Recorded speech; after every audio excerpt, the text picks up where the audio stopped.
One of the beautiful things we all enjoy about flight simulators is that you can fly without risk. You can fly in any conditions you want at any time you want. But when you can't see, it helps to know that those instruments on the dash actually mean something. And in conditions like this, it helps to know what the instrument landing system is that pilots use to get on the ground.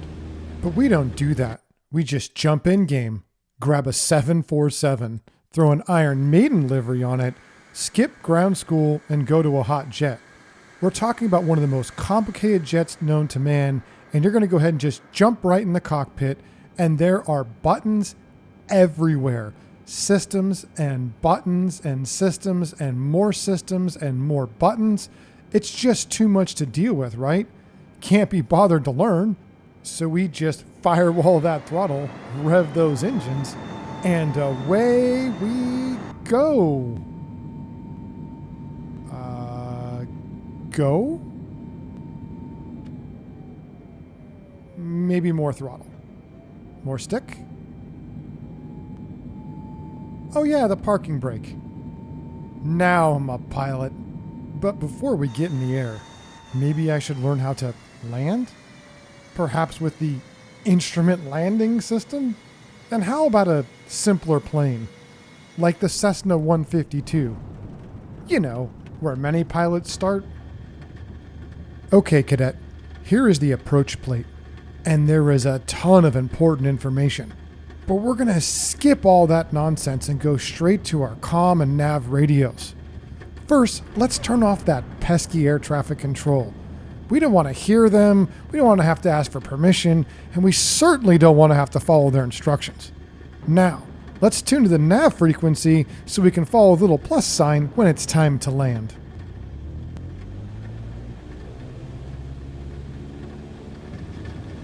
As we take off, notice that the plus sign is lined up in the middle, and that when we move just a little off the center line, the vertical part of the plus sign moves towards the center of the runway.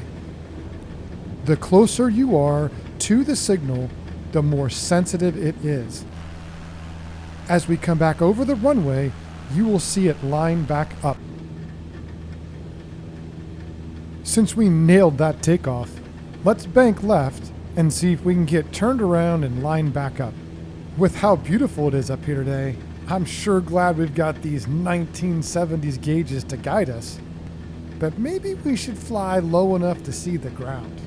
If you were paying attention, you might have noticed we took off heading south. And now we are going to bank left until we are headed north in our attempt to get lined back up. I know as a captain you remember flight patterns, but let's review just to be sure. We took off to the south. We made that U-turn, and now we are here. Hopefully, we can stay on course to make the last few turns and line up with the runway. Oh look, that's the runway. A little farther north, and we can start playing Find That Signal with the instrument landing system. Maybe you should try to remember all those hours you spent earning that instrument rating and focus on these instruments to make a safe turn.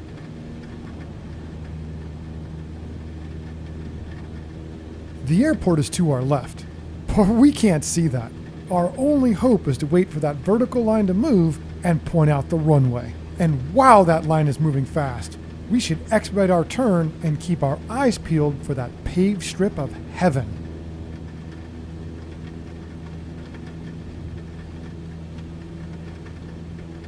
But don't get fooled by pretty lights.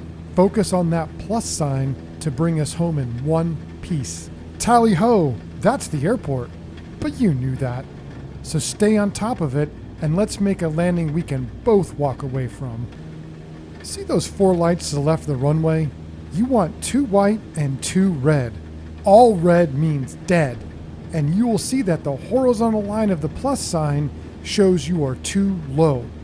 All white means fly all night because you are too high.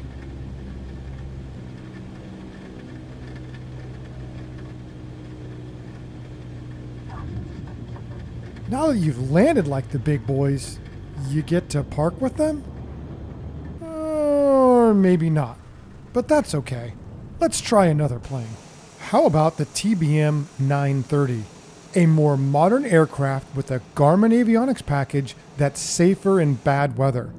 The glass cockpit has synthetic vision so you can see the ground when you can't see out of the windshield, and a weather radar for both horizontal and vertical conditions. We will enter the same instrument landing frequency as we did for the Cessna 152. Now we will customize the information on our glass panel. First, we turn the navigation system to LOC, which gives us a green arrow to follow. Next, we add distance to the runway and wind direction information to our glass cockpit. The instrument landing altitude is indicated by this green diamond, and our job is to line it up with the black altitude arrow. Finally, let's turn on the anti-icing system so we can maintain lift and not hit the ground. As we take off, pay attention to the portion of the green arrow in the center of the circle. Notice how as we drift right, it slides left to indicate where the runway is.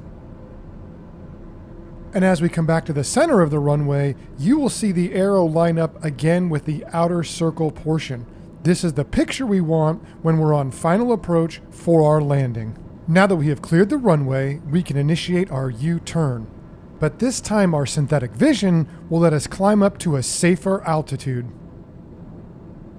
Aw, look at the pretty snow. With conditions like this, the synthetic vision is nice, and so is the ability to see where you are. Let's adjust the map so we can see where the runway is. Good job! You got that green diamond lined up so we were at the right altitude. Now let's make a U-turn, line up the green arrow, and look for the runway on the synthetic vision. That dark patch to the left of the river is the airport. And since ATC cleared us in direct, let's shoot this approach. This synthetic vision sure does make it nice, but we still have to find the actual runway to land, because this isn't a video game. Boy, I'm sure glad we have these white-on-white lights to guide us in. You'd think they didn't want us to land in these conditions or something.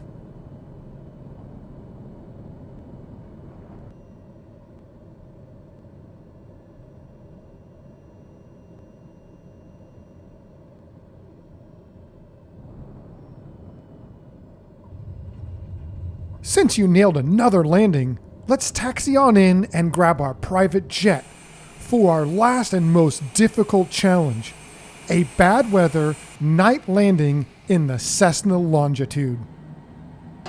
Damn it, Chappie, I'm doing it my way.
Look at that! You are a pilot! Now search around the cockpit for those like and subscribe buttons and fly safe!